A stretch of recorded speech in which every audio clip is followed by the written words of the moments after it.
Hey, welcome back. I'm gonna make some Swiss steak for supper. So I went and picked this up today. Prices are getting really expensive.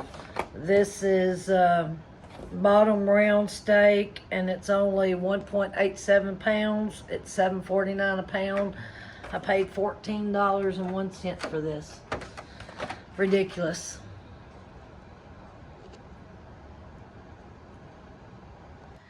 Y'all talking about disappointing. Okay, I thought this steak is, about this thick. Guess what? It's thin.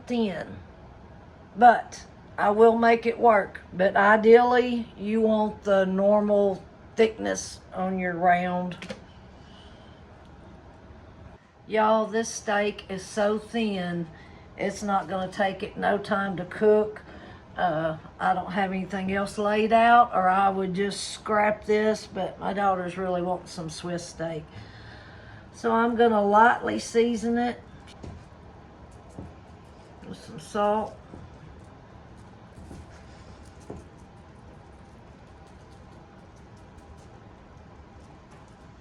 Some garlic powder.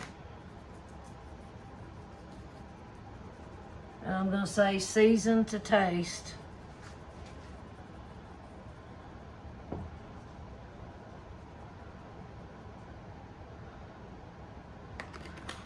And some black pepper.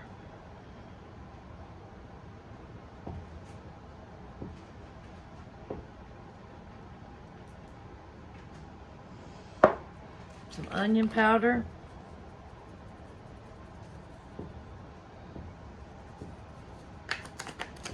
Just turn it over.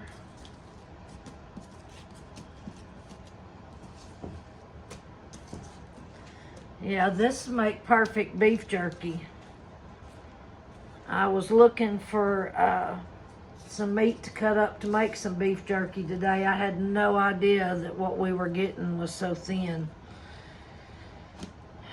But we will make this work. So, tell me, what do you use when you make your Swiss steak? Do you use round? Do you use cube steak? What do you use to make your Swiss steak? Add some more salt. And this is going to make its own gravy. So the gravy too will keep it from being too salty. I mean, I know it looks like I'm putting a lot of salt considering how thin it is, but by the time it cooks and makes its own gravy, that gravy will soak up a lot of the salt. All right, I've got a plastic Walmart bag here with some flour in it, and I'm not gonna bread them or nothing. You don't want no breading on this. You just want the flour so you can we're gonna go over there and barely brown them, just enough to get the flour kind of seared on. And then when I add the water and stewed tomatoes with the flour that's on the meat, it will make its own gravy. It's been a long time since I cooked this, but I'm sure it hasn't changed.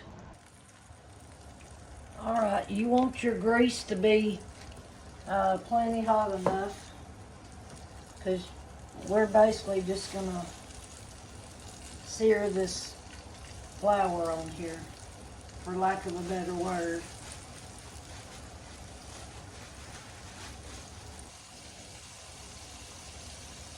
You're just gonna probably a couple of minutes on each side after you get your grease hot.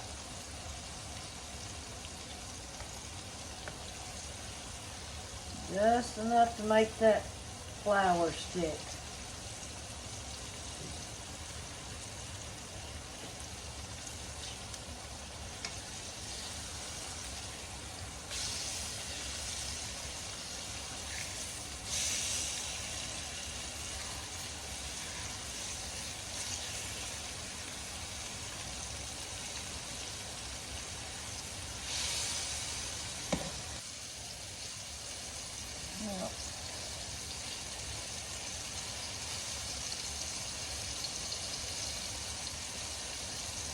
Yeah, like I say, we're not going to cook this. We're just going to brown it enough to get the flour to stick.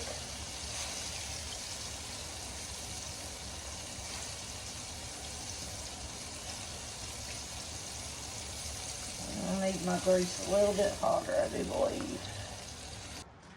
Okay, so now I'm going to get my steak that I have browned, and I'm going to put it in my crock pot.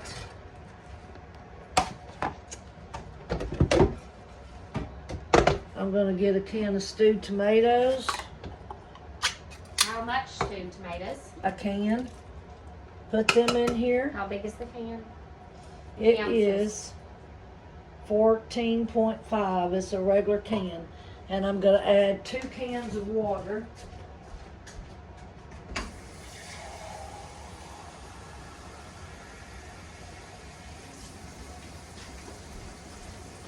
There's one.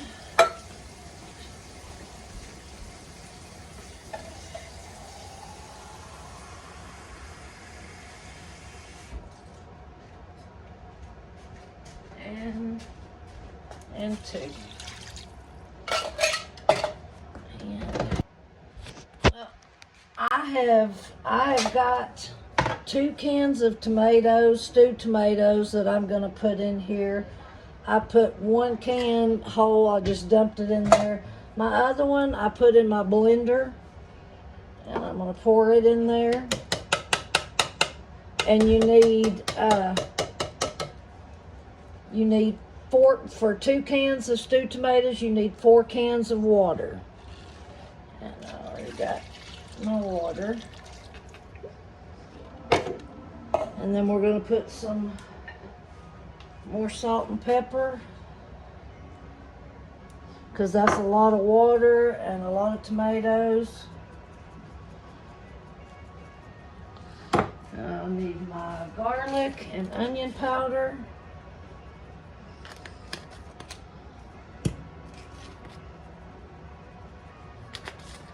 And I'm going to stir it up. And I'll let you see what it looks like.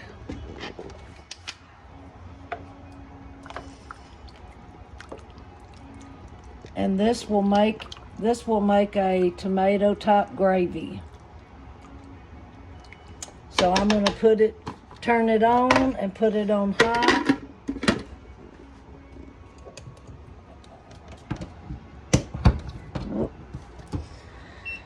Let's see, we're going to cook it on high we're going to check it in 2 hours.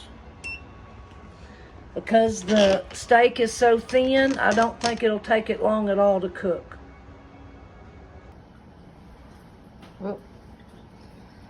Well, that's it. Swiss steak with mashed potatoes and the tomato gravy poured over the mashed potatoes and some English peas. Buzz. Pretty good. That's what? Buzz. Pretty good. Oh.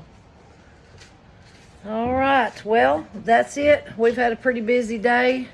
I am fixing to eat and say good night. Good night, YouTube. From Grace and Grit Living. Till we see you again. God bless.